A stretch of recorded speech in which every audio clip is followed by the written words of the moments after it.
Gone missing before. This was an extraordinary absence. And neighbours told of hearing screams and banging. Dawn had seemed scared of something. She told her daughter, "I feel like something bad is going to happen to me." He was an inveterate liar. Everything was a fabrication. And the whole picture became clear.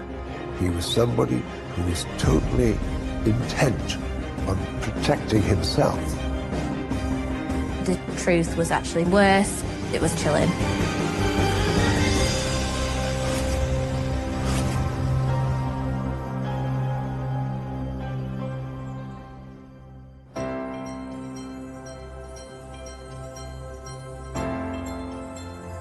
Three miles east of Halifax in West Yorkshire lies the charming village of Lightcliffe.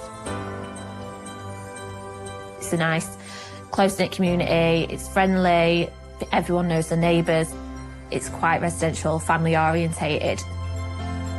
So I've lived in Lightcliffe for around 4 years, 4 or 5 years.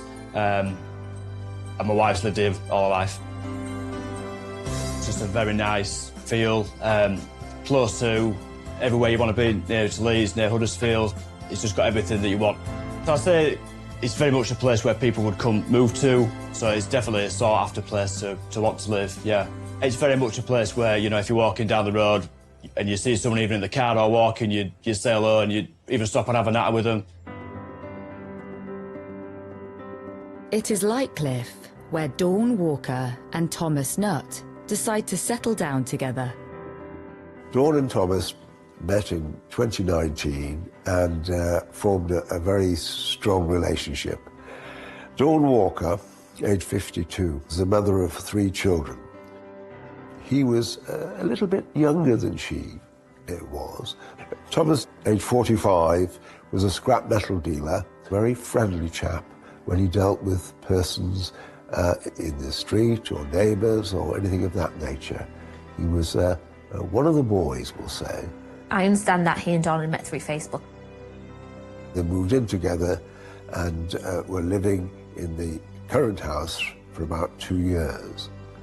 They had a pretty stable, happy-go-lucky relationship, and they were going to be married. Thomas and Dawn had been together for 3 years.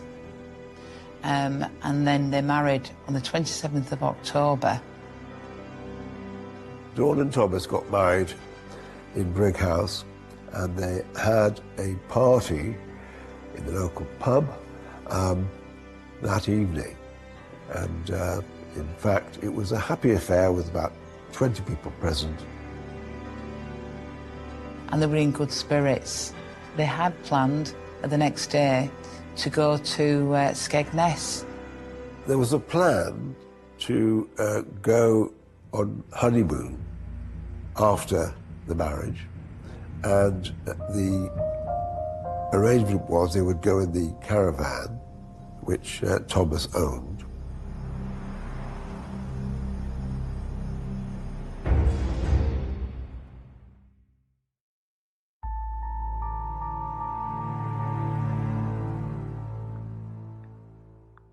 Day after, the couple went on their honeymoon. The daughters of Dawn received messages from her about what was going on, that they were having a good time.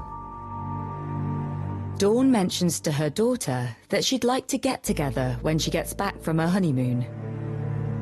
Arrangements were made for her to meet her when they returned home and to go shopping together in Wilco's in Brighouse. Despite Dawn's cheery message to her daughters, Thomas divulges that he and his new bride had had a difference of opinion. During the honeymoon, Thomas messaged a neighbour saying that him and Dawn had a disagreement about when to return home. He claimed he wanted to return home for Halloween for her grandson, and she was not happy, and he also texted a neighbour to say that he had to please the wife. After their 4-day honeymoon, the couple arrived back in Lightcliffe on the morning of the 31st of October. It was on Halloween morning that Thomas was in his garden putting up Halloween decorations, which even included police tape. Thomas is going to town on the Halloween decorations when a neighbour asks after Dawn. It was then that Thomas told the neighbour that Dawn had not turned up to meet her daughter in Brigg House. Dawn was due to meet up with one of her daughters and her grandson, and she didn't turn up. And this was highly unusual for her because she loved her grandson and she loved her daughter. The neighbour had joked, "Where have you buried her, Tomo?" And Thomas began to cry and became emotional at the question, despite it clearly being a joke. Thomas then admits that despite having just returned from a happy honeymoon, Dawn had left the house a few hours earlier, and he'd not seen her since, prompting the neighbour to rally the community. A search was put in hand as a result of the concerns over Dawn's absence, and this was done by neighbours and friends of Thomas. When the search fails to locate Dawn, Thomas alerts the police to her uncharacteristic disappearance. The police received a call from Thomas Nutt at 12:30, reporting his newly wedded wife, Dawn Walker, had gone missing from the family home. So police received that report and assessed it as high risk. 4 days after the wedding, Dawn was declared missing. Despite the fact that Dawn has only been reported missing for a few hours, police are concerned for her safety and try to determine if there's an explanation for her absence. Dawn was a mother of 3 and a grandmother of 1. We know from the information from her daughters that she was a very kind, selfless person, and was only 5 foot tall and very slight build. And she was a mother, she was a sister, she was an aunt, and she was a friend. She would do anything for anyone. With fears for Dawn's well-being growing, a police officer is sent to Dawn and Thomas's home. The officer went round on the 31st of October. We know that they expedited to the address to get as much information as possible. Despite having arranged to speak with Thomas, when the officer arrives, there appears to be nobody home. Then a few minutes later, Thomas appears. Thomas Nutt told the officer that he'd actually been to the shop. The police officer noted that Thomas Nutt was sweating at the time.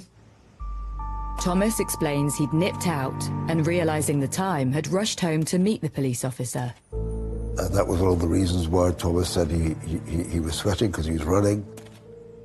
When the police officer carried out the initial inquiry with Thomas Nutt, he spent over an hour with him. Thomas told the police officer that his wife, Dawn, was a little bit agitated because of her mental condition. A concerned Thomas discloses to the police officer that he believes that Dawn had been failing to take her medication.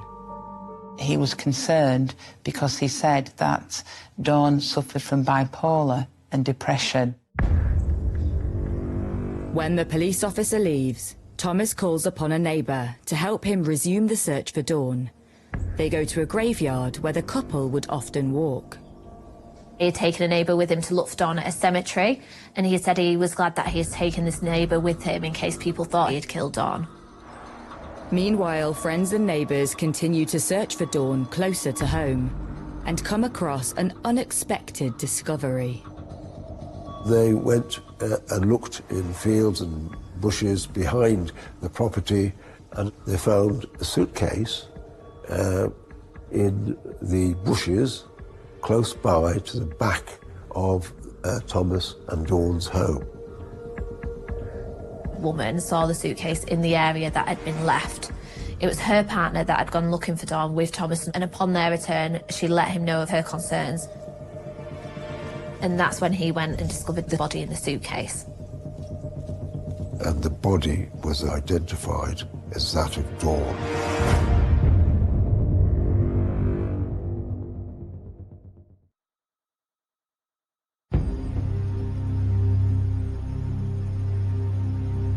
Whitecliff, West Yorkshire.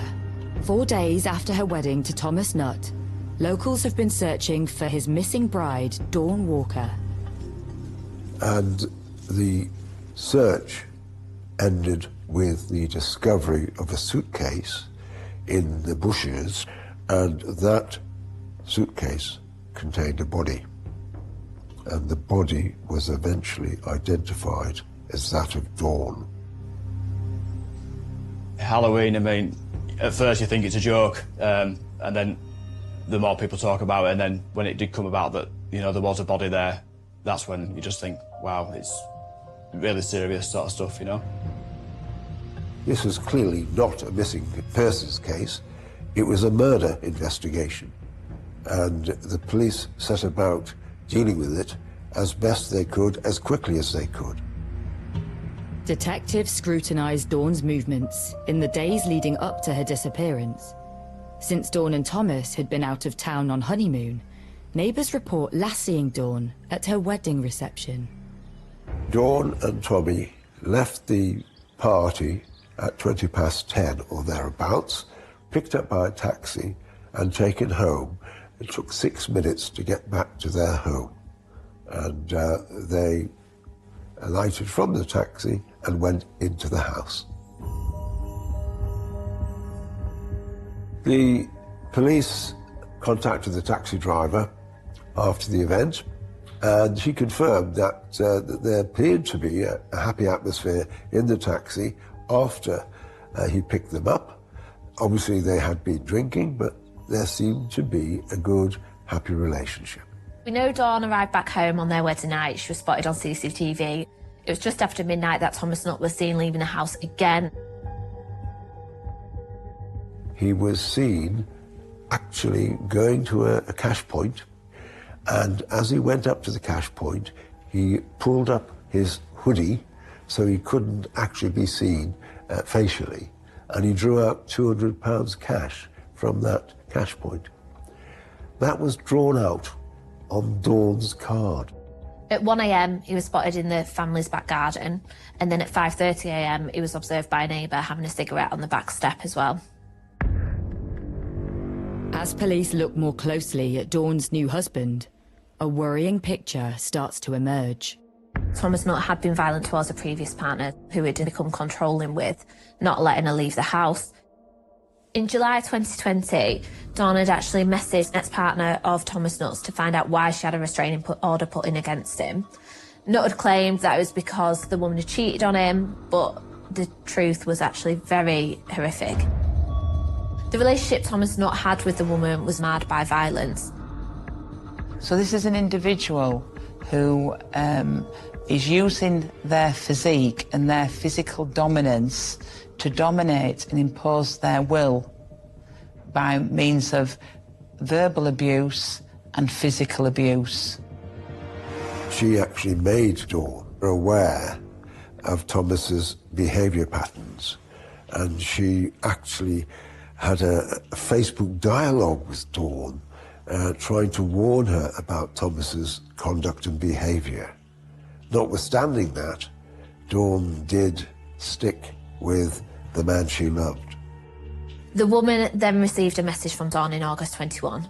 Dawn said that Nutt had tried to kill her and had bruised her face and tried to suffocate her, but panicked when he saw all the blood. Dawn's friends and family paint a sinister picture of her new husband, Thomas Nutt. By all reports, they had a relationship which was abusive. Family members will say that he was controlling.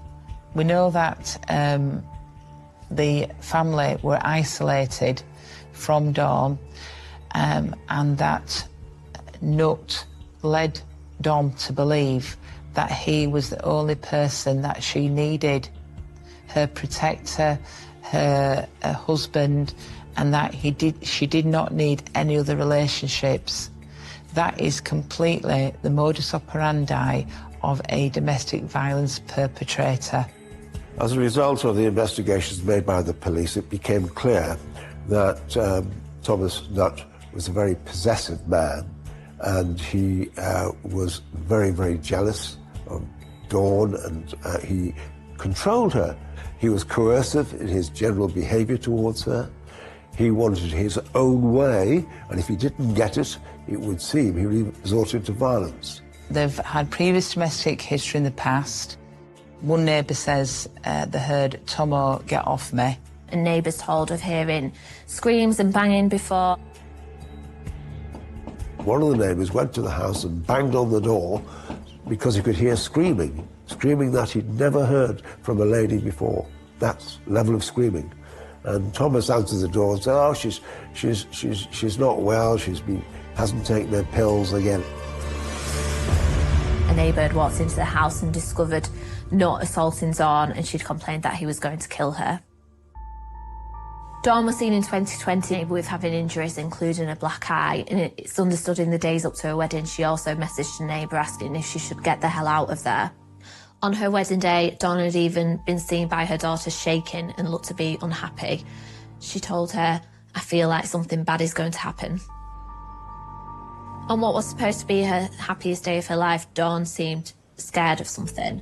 Her daughter told her that she was just being paranoid, but she again repeated, I feel something bad is going to happen to me. The two then left things as they were and continued to prepare for the day. Police systems tell us that there has been reports of domestic violence.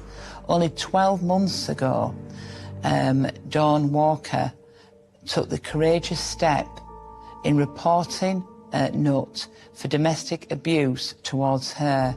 We know that this led to the police and Crown Prosecution Service not only charging Nutt but also remanding Nutt. Usually when somebody is remanded in custody, they pose a threat to other people. So that was a real courageous step that Dawn took, and she wouldn't have taken it lightly, but she suffered months and months of abuse prior to that. Dawn reported Thomas to the police because he beat her up, and she was badly injured facially, and she alleged that he treated her badly sexually. We know Dawn urged police to drop the charges because Dawn did not want to prosecute, and there wasn't enough independent evidence. The case was discontinued.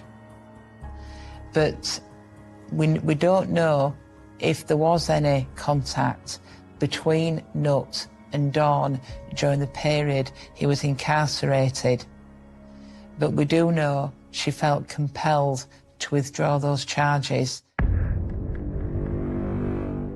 Eventually, when he was released, he then moved in back with her, and she continued to happily or unhappily live with him. Because Dawn was in a controlling and coercive relationship, he was then able to wiggle his way into the house and the home and her heart again. In an unexpected turn of events, detectives are contacted by Thomas Nutt's brief. It's during this time that officers received a call from a solicitor who had said that a man called Thomas Nutt was going to hand himself into the police station. He handed himself in to police at Halifax Police Station on the afternoon of the 31st of October, having previously, only hours earlier, reported Dawn missing. Thomas decided, with some reluctance it would seem, to go to the police station and to give an account of what had happened.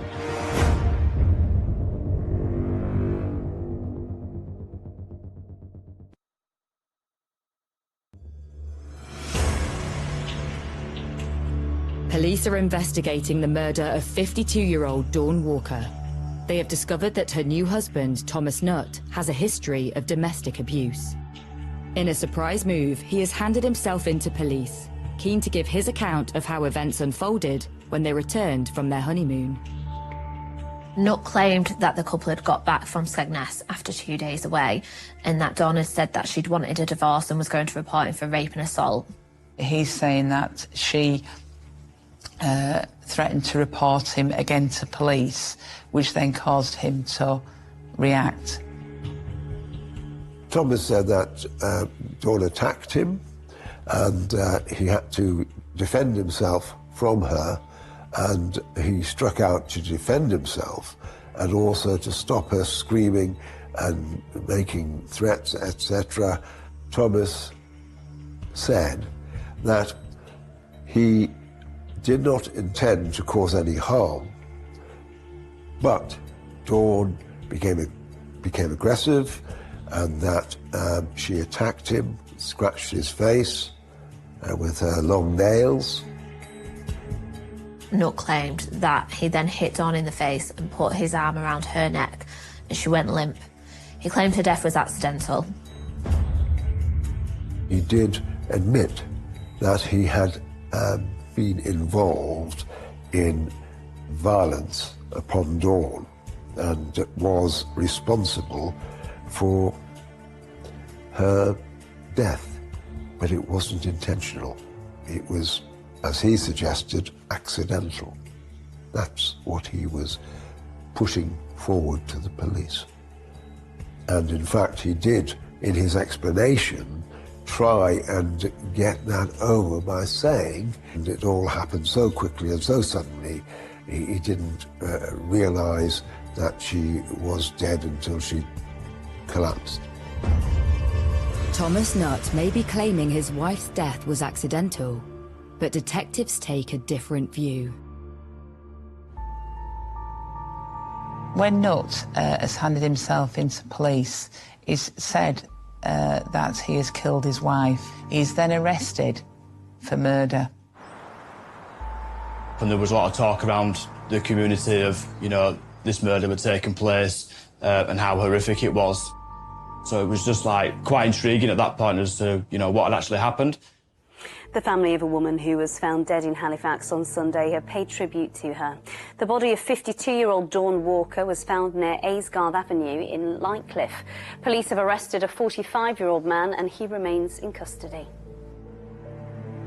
And ultimately, when he's interviewed by police, it's a deck of cards then that has fallen down, because once the police have found the body, and the body is obviously met an unnatural death, he becomes a suspect by way of him being the last person that he's seen to see her alive, but also because of the domestic violence history.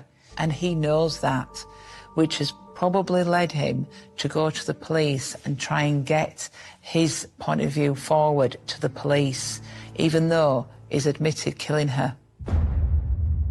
Thomas Nutt is charged with the murder of his wife Dawn Walker, but Nutt remains resolute in his account of her death being unintentional. He says that it was manslaughter and he didn't mean to kill her. He'd pleaded not guilty and a trial date was set.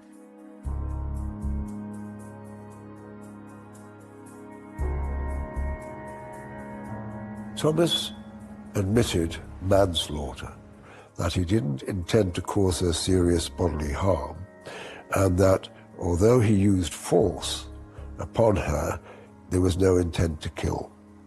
And that was why the prosecution quite properly said, no, we're not prepared to accept that plea to manslaughter, but went ahead with the trial on the charge of murder.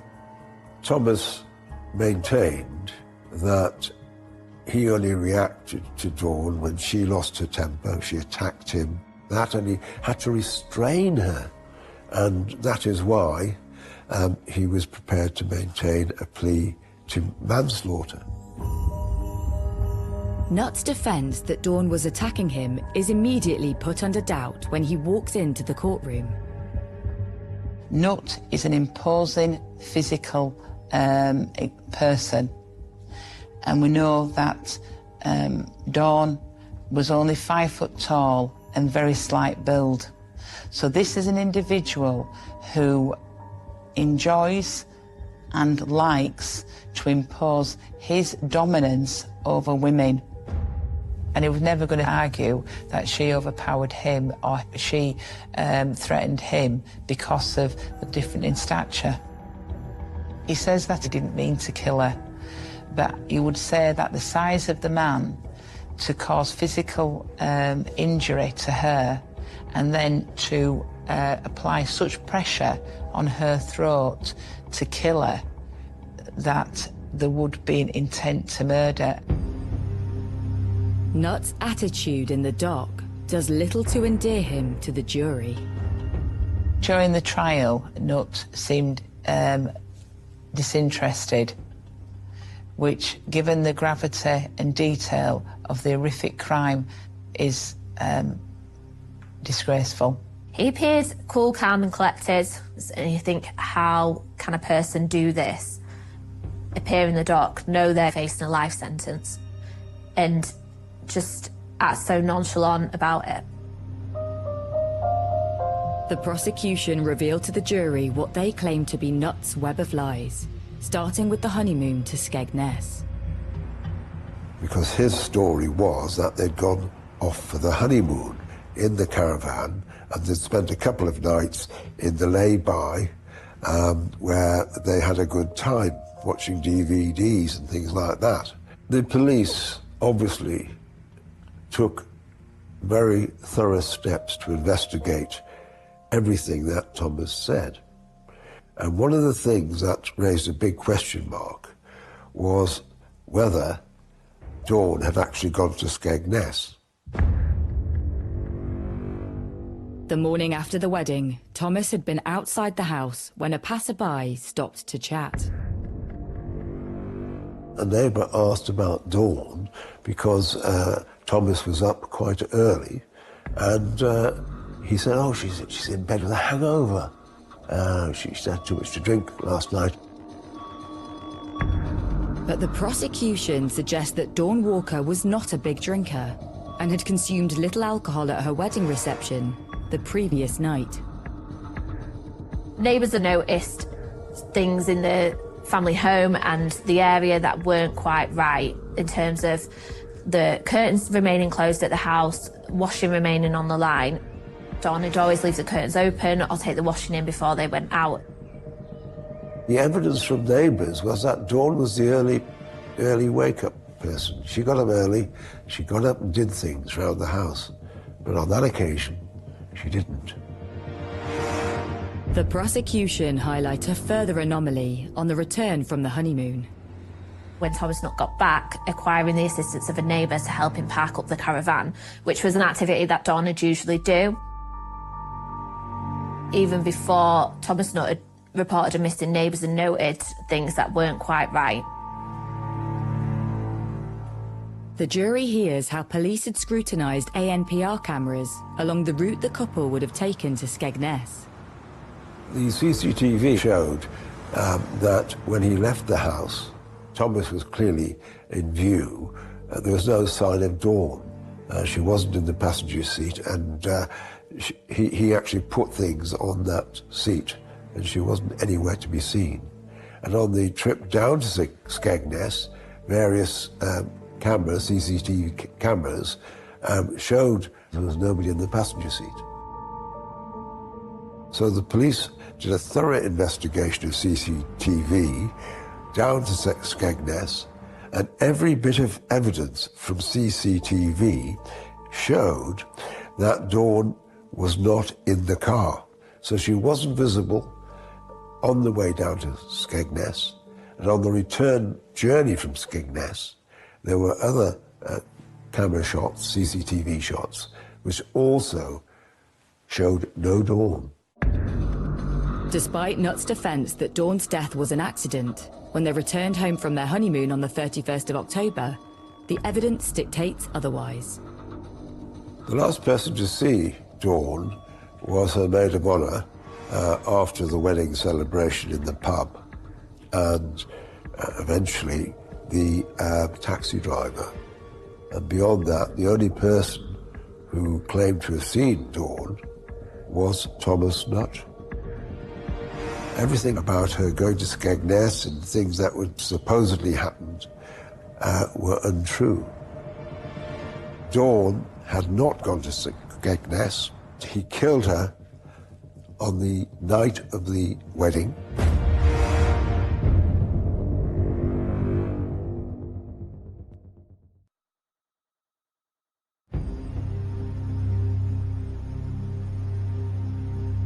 Thomas Nutt is standing trial, accused of the murder of his new wife, Dawn Walker. The prosecution are claiming that he killed her on their wedding night. We know Dawn was last seen on CCTV of showing her and Thomas Nutt arriving home after their wedding. This was just after midnight, and she could be seen on the CCTV getting out of a taxi and arriving home. So we knew she'd arrived home, but she was not seen again after that. But Thomas Nutt maintains that he and Dawn enjoyed their honeymoon together, and that while away, Dawn was even messaging her daughters.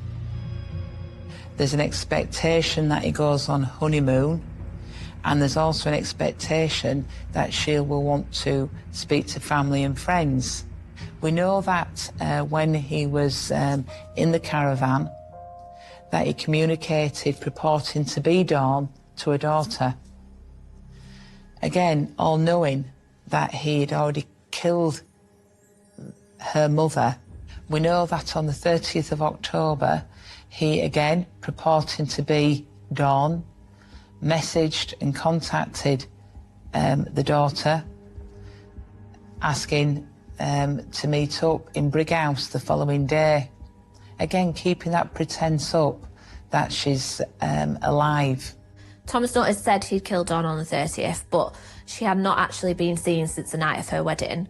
He probably said that he'd killed her on the 30th because it was less time, and also he's not been preventing a lawful burial for as long as he would have been had he fessed up to killing her on the 27th. Having killed her on the night of the wedding, Nutt goes ahead with their planned 3-day honeymoon to Skegness. Because it's a spontaneous act, he's now thinking, what do I do? And from that moment on, he's then now got to deal with the fact that he's a newly married man. There's an expectation that he goes on honeymoon. How does he explain her absence?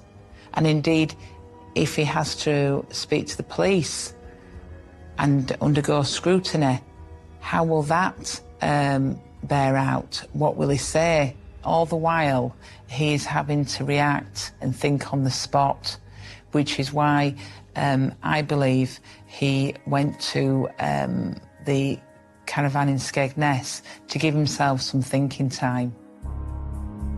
But instead of parking up in a caravan park, Nutt took the safer option of an isolated lay-by.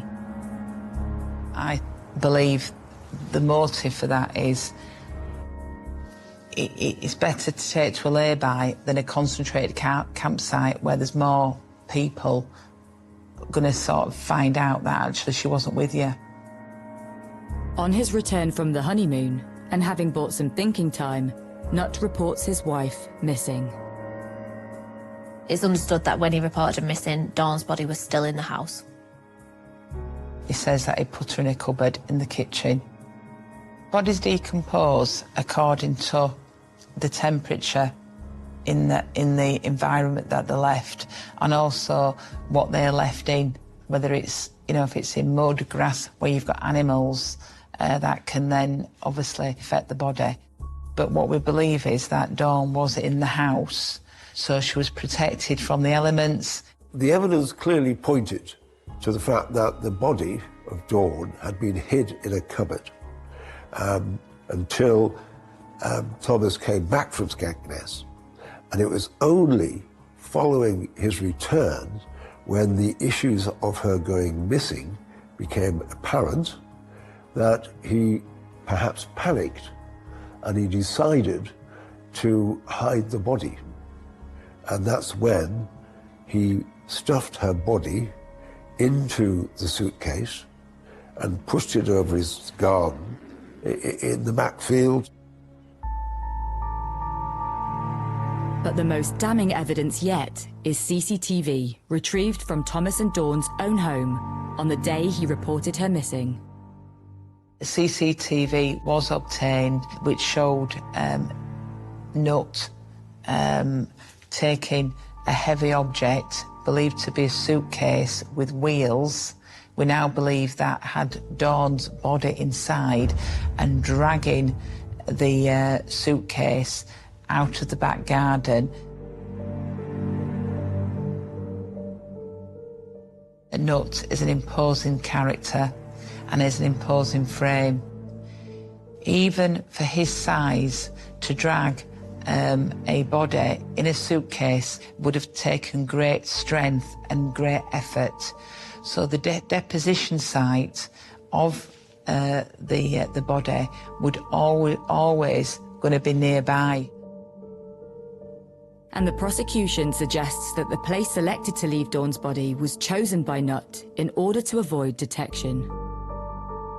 When you're dragging such a heavy object, and it's in an unnatural way down a street or across a field, the chances of you being exposed or seen by a dog walker or a neighbour or a member of the community as being out of the ordinary is that bit greater. Because when he had dragged the body to the deposition site, he'd already reported Dawn missing. There is a further revelation in the time of day this footage was filmed. CCTV captured him returning just in time for an officer to speak with him about Dawn's missing person case. The police officer noted that Thomas Nutt was sweating at the time. Thomas Nutt told the officer that he had been to the shop. It was after the PC left that Thomas Nutt was then seen on CCTV going back into his garden to conceal the marks left by the suitcase. It was broad daylight that Thomas Nutt decided to move Dawn's body and put it in an area behind the couple's home. The defence raised questions as to why Nutt would take such a risk, but the prosecution have a compelling theory. So after Thomas Nutt had reported Dawn missing, he was made aware that a visit would be made by an officer, and it was then that he began to panic that they would discover Dawn's body. Thomas Nutt got rid of her body because he knew the police were going to search for his house.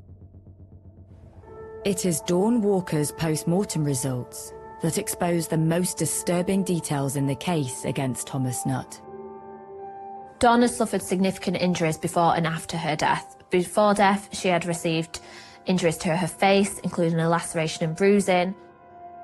Dawn had been strangled. The damage to the neck being caused with considerable force.